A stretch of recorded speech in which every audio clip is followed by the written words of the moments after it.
Capítulo 13. La puerta de la tierra. Madre que te nutre y te cuida. Lo que es imposible para los hombres es posible para Dios. Lucas 18:27.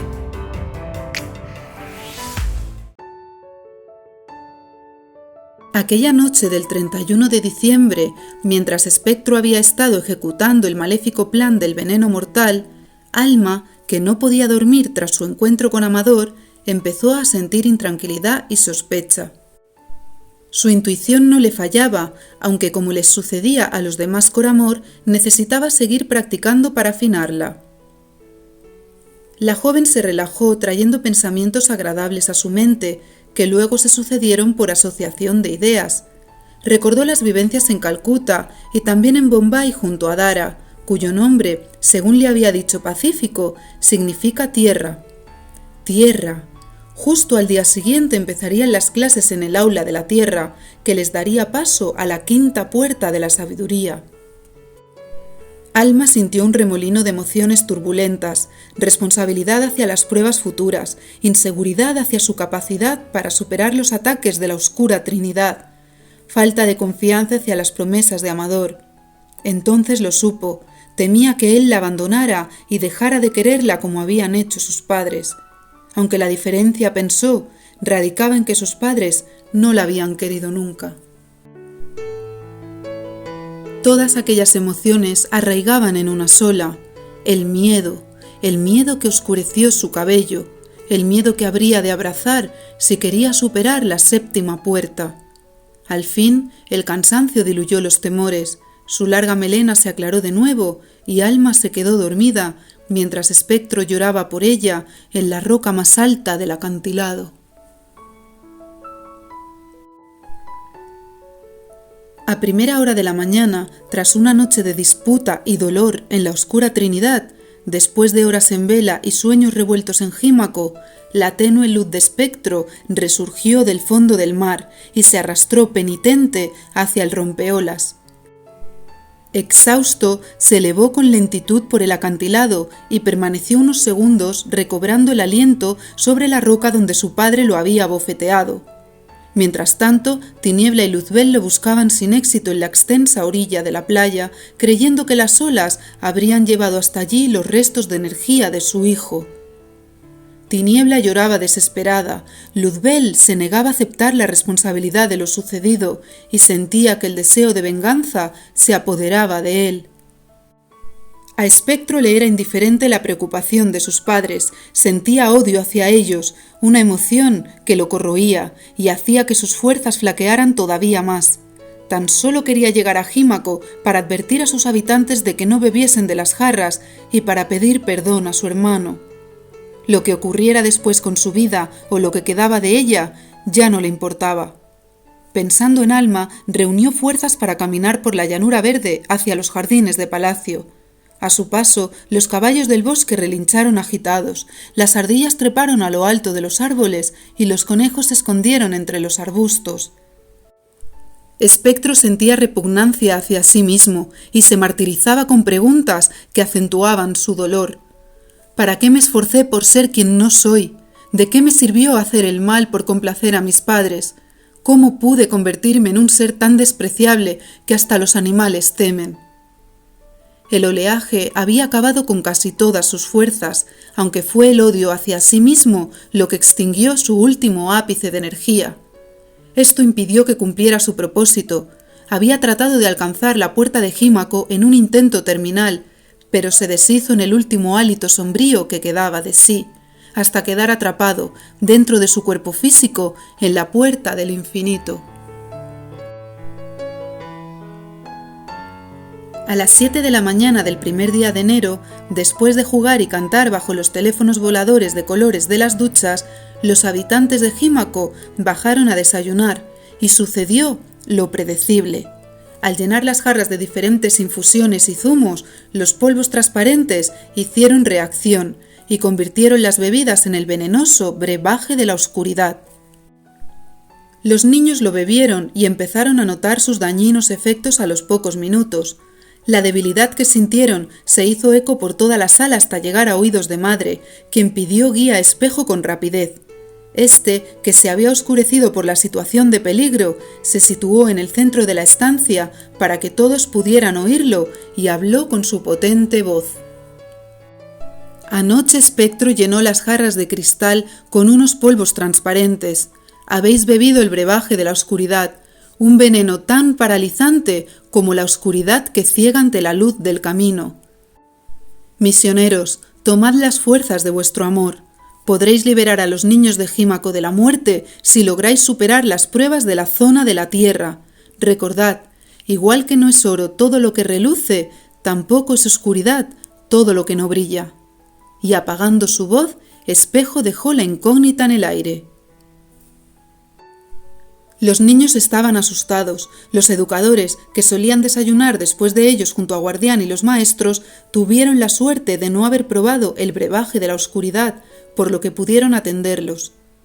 Los maestros no podían ocultar la preocupación en sus caras. La oscura Trinidad había puesto en peligro las vidas de los niños. Habían demostrado que no había ningún límite en su perverso plan.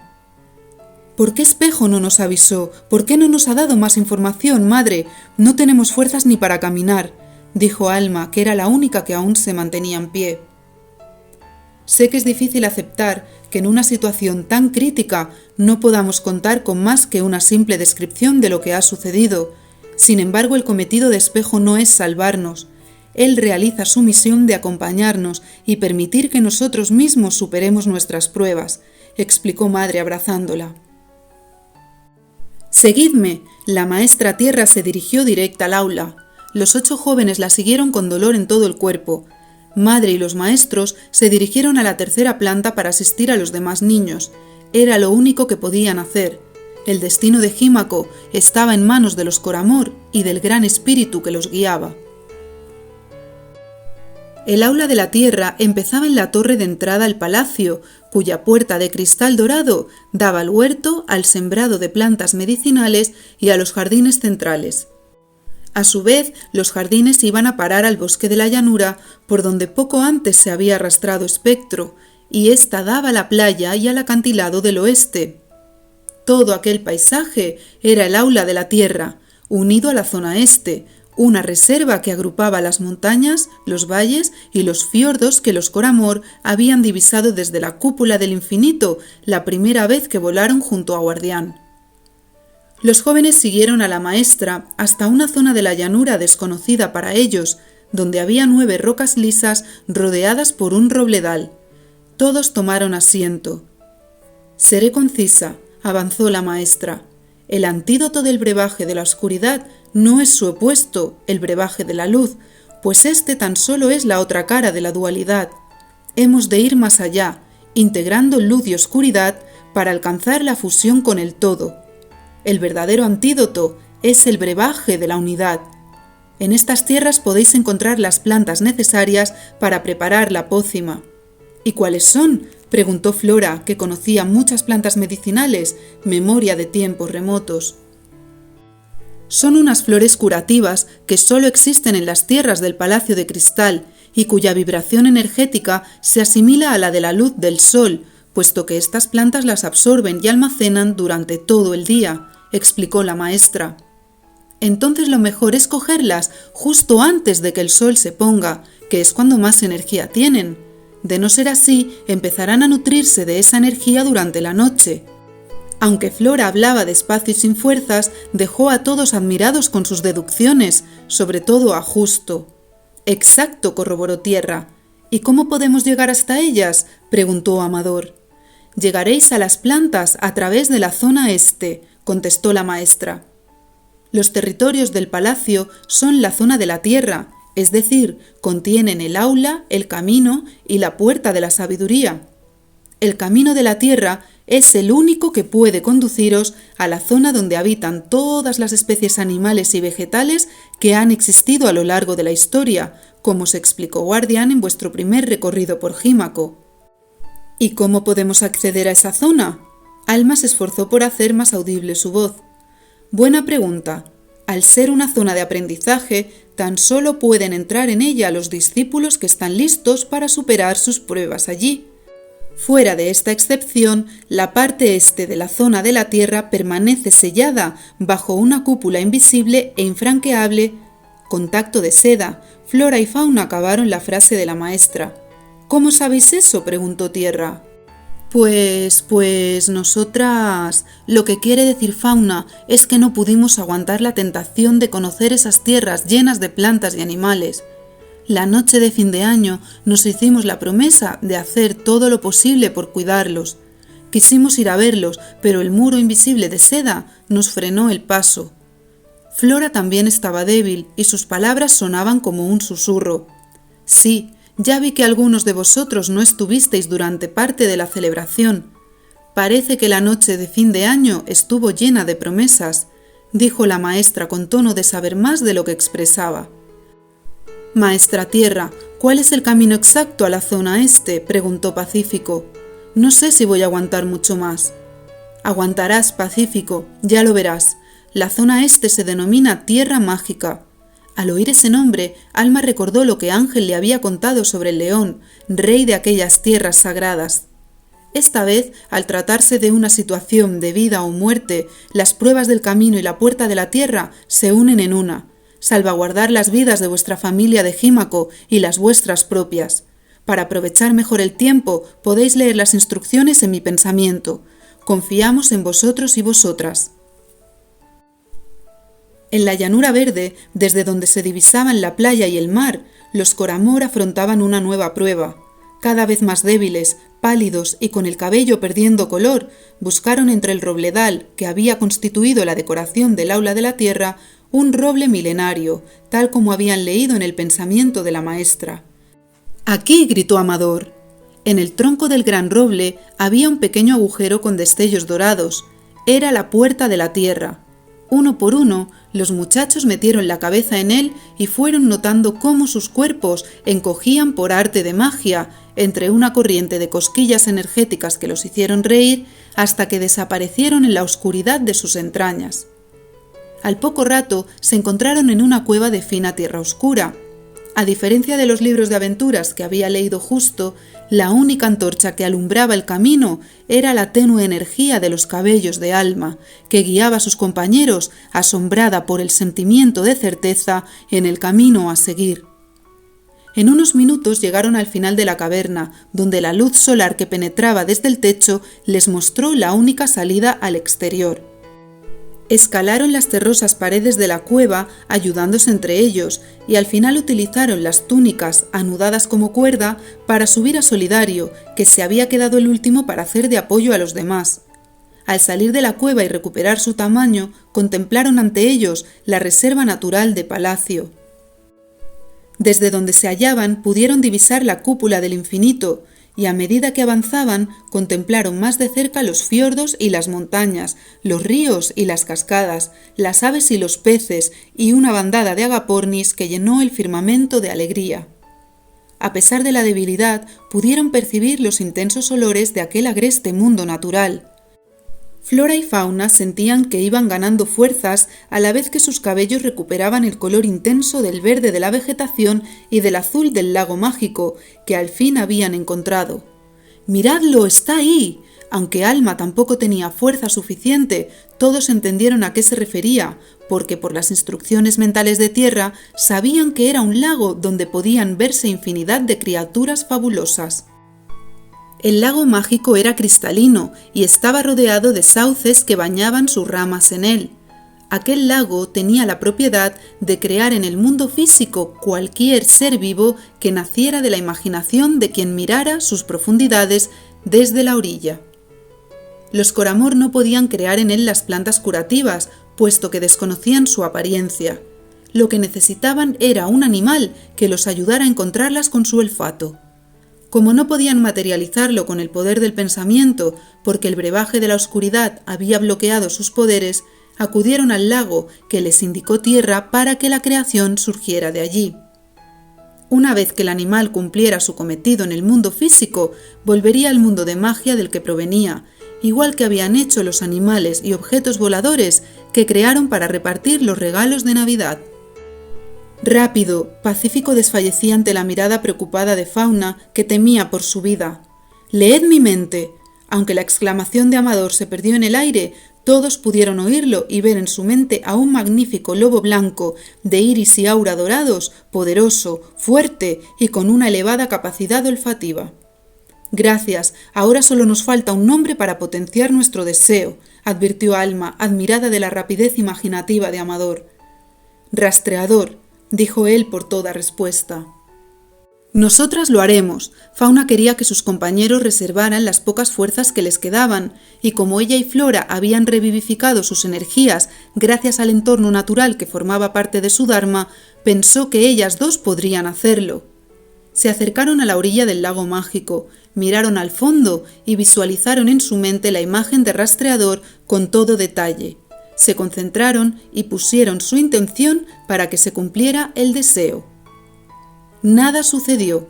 En la superficie del agua tan solo pudieron ver a las mismas criaturas mágicas que lo poblaban cuando llegaron. Dragones y tigres alados, hadas y duendes, gigantes y enanos, cisnes dorados. «¿Por qué no funciona?», preguntó Justo. «Hace falta más energía».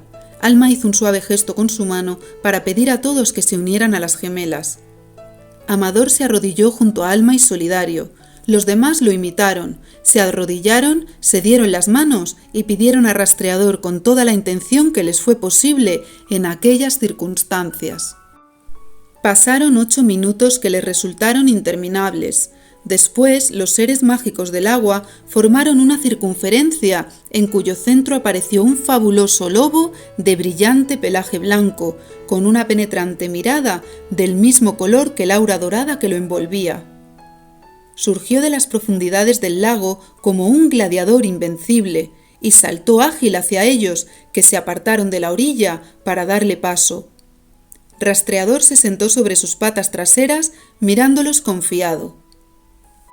«Necesitamos encontrar una planta curativa para crear el brebaje de la unidad. Por favor, Rastreador, ayúdanos». Alma le habló despacio. El animal se puso en pie e inició su cometido. Marcó un paso lento para que los Coramor pudieran seguirlo y se adentró en la espesura de una peligrosa jungla, donde serpientes y mosquitos venenosos acechaban a cada paso. «Utilicemos las alas», propuso Alma. «Todavía no podemos». Justo no entendía que Alma lo hubiera olvidado. Además, pensó, si no tenían fuerzas para caminar, ¿cómo iban a tenerlas para volar? Ella se refiere al camuflaje, ¿no lo recuerdas? Amador seguía a Rastreador, apartando la vegetación con ayuda de Solidario. ¿Qué camuflaje?, preguntaron los demás. ¿No lo visteis en el pensamiento de la maestra? Alma levantó las cejas. ¿El qué?, preguntaron de nuevo los 6. «Que ya podemos utilizar el poder de invisibilidad de las alas», explicó Amador. «¿Y por qué nosotros no lo hemos leído en la mente de tierra?». Dulce se frotó la frente. «Ya lo hablaremos», atajó Justo. «Ahora mostradnos cómo se hace y así podremos ocultarnos de este criadero de serpientes». Alma y Amador se concentraron y desplegaron sus alas con gran esfuerzo. Después se cubrieron con ellas, siguiendo el trazo marcado por los brazos y las manos, que juntaron a la altura del corazón. Acto seguido quedaron ocultos entre la vegetación y las sombras de la selva. Los otros 6 los imitaron y a Flora le dio por reír al tropezar con su hermana. Gracias al choque de las gemelas todos sonrieron y se relajaron, con lo que ganaron algo de energía. Después de un largo recorrido, viendo una gran variedad de animales, desde caimanes hasta gorilas, pasando por todo tipo de insectos, llegaron a una explanada cubierta por grandes flores de una belleza extraordinaria. Parecían soles con forma de flor de loto y estaban sostenidas por largos y anchos tallos que las mecían con elegancia. Flora se hizo visible separando sus alas y corrió hacia la pradera. «Son estas, son las plantas», percibió con energías renovadas. Rastreador hizo una reverencia ante ellos a modo de despedida y desapareció para regresar al mundo de magia, uno de los 8 mundos de la esfera del espíritu. Aquello indicaba que había cumplido su misión y que los Coramor habían llegado hasta la auténtica planta sanadora. Los 8 reunieron fuerzas como pudieron y se dirigieron hacia las flores de loto terrestres.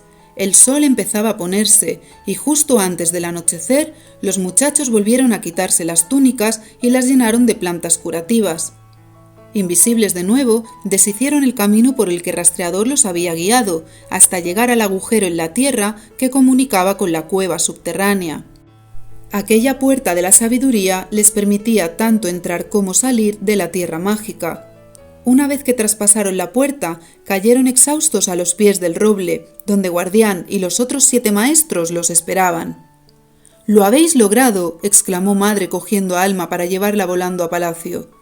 Los demás hicieron lo mismo, elevaron a los Coramor entre sus brazos y desaparecieron veloces del oscuro paraje bañado en negras nubes de tormenta. El temporal arreció y la tempestad cayó sobre el bosque y el mar, golpeando también el corazón abatido de 2 padres perdidos, Tiniebla y Luzbel, que seguían buscando a su hijo en la playa. Mientras, en la sala de ceremonias, las educadoras habían creado una chimenea con una gran olla de agua hirviendo. Habéis cortado las plantas en el momento preciso y por tanto podrán neutralizar el efecto del brebaje de la oscuridad. La maestra Tierra dio las gracias con la mirada a los muchachos. Una vez pasados 8 minutos de ebullición, los maestros crearon 88 jarras y las llenaron del brebaje de la unidad. Enseguida las hicieron volar traspasando los techos hacia la 3ª planta, donde los educadores las distribuyeron empezando por los más pequeños. Los Coramor bebieron su parte correspondiente y al fin recobraron la energía, igual que sus compañeros de Gímaco, que ya empezaban a bajar alegres y dicharacheros por las escaleras mágicas. «Creí que íbamos a morir». Dulce no pudo reprimir las lágrimas y Alma la abrazó. «El Gran Espíritu ha estado con vosotros para hacer posible lo imposible». Madre serenó a la joven con sus palabras. Los demás maestros callaban, no tenían palabras. Nunca pensaron que sus discípulos pasarían una prueba tan dura en un momento tan temprano de su entrenamiento. Maestra Tierra, Amador, afectado ante lo sucedido a causa de su familia, al no poder soportar las lágrimas de Dulce, cambió de tema con rapidez. «Dime, Amador, ¿por qué solo Alma y yo pudimos ver en tu pensamiento el poder de invisibilidad de las alas?» Tierra miró a Madre y ésta le devolvió la mirada, ambas sorprendidas como los demás maestros y Guardián. «No lo sé», dijo por toda respuesta, porque no tenían previsto que descubrieran ese poder hasta mucho más adelante. Entonces se dieron cuenta de que Alma y Amador habían desarrollado una afinada clarividencia. «¿Y por qué no hemos visto dinosaurios ni mamuts?», Fauna quiso distraer a Dulce con aquella pregunta. «Solo nos faltaba eso», exclamó Pacífico, poniendo cara de terror y haciendo que todos, incluso Dulce, estallaran en risas. Como se explicó Guardián, a pesar de vuestra curiosidad sin límites, la única función que cumplen las especies de la Tierra Mágica es proporcionar las pruebas y los conocimientos pertinentes para vuestro aprendizaje, dijo Madre. La Tierra Mágica es símbolo del verdadero poder de nuestra Madre Tierra, que si sabemos cuidar y respetar, puede abastecernos de todo cuanto precisamos, añadió la Maestra Tierra. Cuando los niños y niñas de la 3ª planta llegaron a la sala junto a sus educadores, los maestros y los Coramor se apresuraron en preparar las mesas para crear una suculenta cena, la más merecida de toda su estancia en Gímaco. Era hora de reponer fuerzas y de compartir conversaciones y risas. Una vez más, las fuerzas de la oscuridad habían fracasado en su plan de someter al mundo a la ciega esclavitud.